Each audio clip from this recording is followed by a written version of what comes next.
तर नमस्कार मित्रांनो, स्वागत आहे तुमचं आपल्याच मराठी यूट्यूब चॅनलमध्ये. आणि मित्रांनो, आजच्या व्हिडिओमध्ये आपण जाणून घेणार आहोत की पी एम किसान योजनेचा हप्ता कधी मिळणार याबाबत सर्व अपडेट आपण या व्हिडिओमध्ये जाणून घेणार आहोत.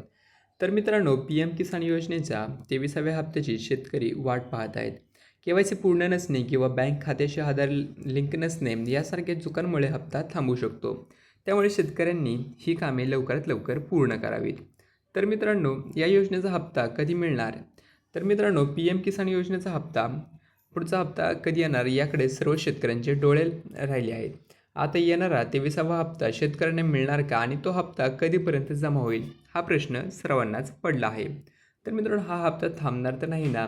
तर मित्रांनो, हा हप्ता जमा होणार, हप्ता थांबणार नाही असं सांगण्यात आले आहे. काही शेतकऱ्यांनी केवायसी केलेली नसेल तर त्यांचे पैसे थांबवले जातात आणि त्यामुळे त्यांच्या खात्यात हा हप्ता जमा होत नाही.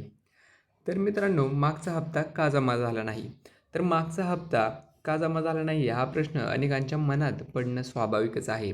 त्यामुळे आपण कोणत्या चुका केलेल्या आहेत आणि त्या आपण कशाप्रकारे टाळू शकतो याबद्दल देखील माहिती जाणून घेणार आहोत. तर मित्रांनो, आपण जर आपल्या खात्याशी KYC केलेली नसेल तर ती सर्वांनी आधी पूर्ण करून घ्या. नंतर आपल्या खात्यात पैसे जमा होतील आणि त्यामुळे आपला 23वा हप्ता जमा होणार नाही. तर मित्रांनो, आधार लिंकची अडचण आली असल्यास आपल्या खात्यात पैसे जमा होणार नाहीत. आपले बँक खाते हे आधार कार्डशी जोडलेले आहे का हे सर्वात आधी तपासून घ्यायचे आहे. याचबरोबर आपल्या खात्यात एकदाच 2 हप्ते मिळणार का या प्रश्नाचं उत्तर आपल्याला लवकरच मिळणार आहे.